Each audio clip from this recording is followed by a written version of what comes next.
sa mabuting balita ngayon, matapos buhayin ni Jesus si Lazaro, marami ang sumampalataya sa kanya. Ngunit sa halip na maggalak, ang mga punong saserdote at ang mga Pariseo ay natakot. Nakita nila si Jesus bilang isang banta, hindi lamang sa kanilang relihiyon, kundi sa kanilang kapangyarihan. Kaya nagpasya sila na siya ay dapat patayin. Sa gitna nito, nagsalita si Caiphas, isa sa mga punong saserdote, at sinabi, mas mabuti para sa atin na isang tao lamang ang mamatay alang-alang sa bayan, sa halip na mapahamak ang buong bansa. Hindi niya alam na ang kanyang sinabi ay magiging isang propesiya na si Jesus ay mamamatay hindi lamang para sa isang bayan, kundi para sa lahat. Ito ang malalim na katotohanan ng ating pananampalataya na ang kamatayan ni Jesus ay hindi aksidente, kundi isang kusang loob na sakripisyo ng pag-ibig. Hindi siya biktima ng sitwasyon. Siya ang nag-alay ng kaniyang sarili. Sa mata ng tao, ito ay kabiguan. Ngunit sa plano ng Diyos,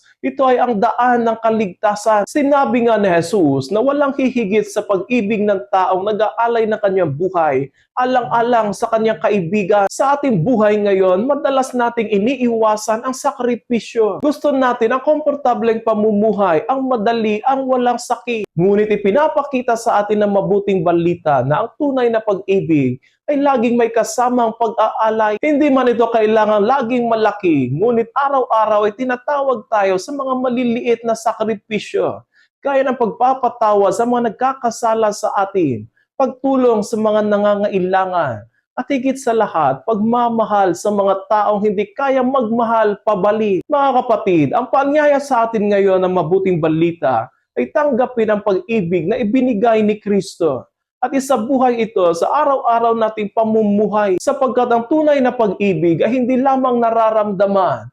Ito ay naipapakita sa pamamagitan ng sakripisyo. At sa bawat sakripisyong iniaalay natin, tayo ay nakikiisa sa pag-ibig ni Kristo na nagliligtas.